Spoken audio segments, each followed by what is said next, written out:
Hello everyone and welcome to the channel. I'm Emmanuel, I'm an Airbus pilot, and in today's video let's discuss what the most realistic zoom level in your cockpit is.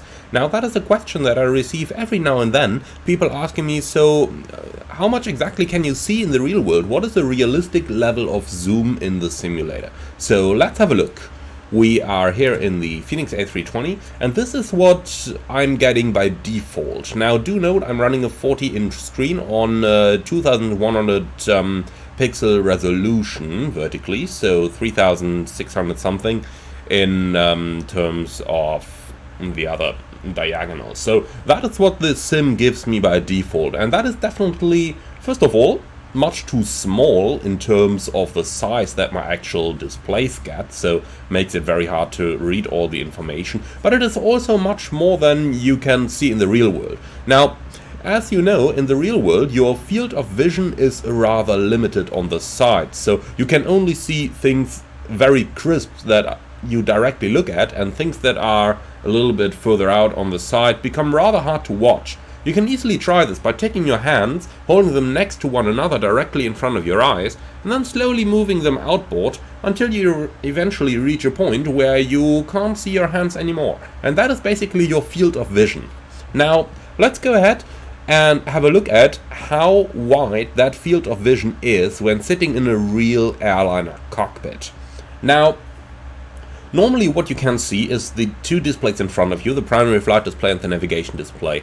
But seeing the ECAM is already rather difficult. You actually need to look at the ECAM in order to see it. You can't just see it in your primary field of vision. So we must zoom in a little bit.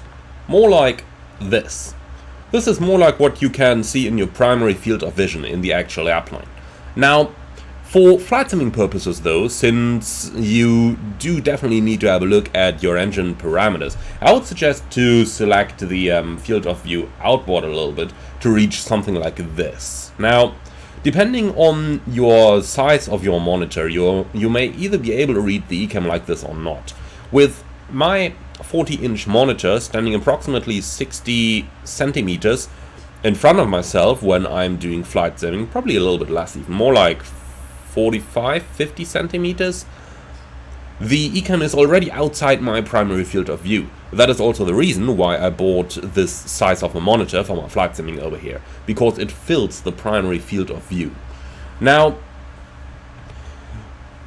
obviously, zooming in and out all the time in the simulator can be rather annoying, so if I return to my default view, then this is what it looks like. Now, there is a very good trick how you can amend your default views in the sim. That is, if you go into the general options of your simulator, then you go over to the camera options, and in here you got a zoom level. And this one can be changed on the fly. So this is your default camera zoom. And if I'm now setting this one towards 70 on my screen size, that basically equals my optimal zoom setting. Now, let's hit apply and save.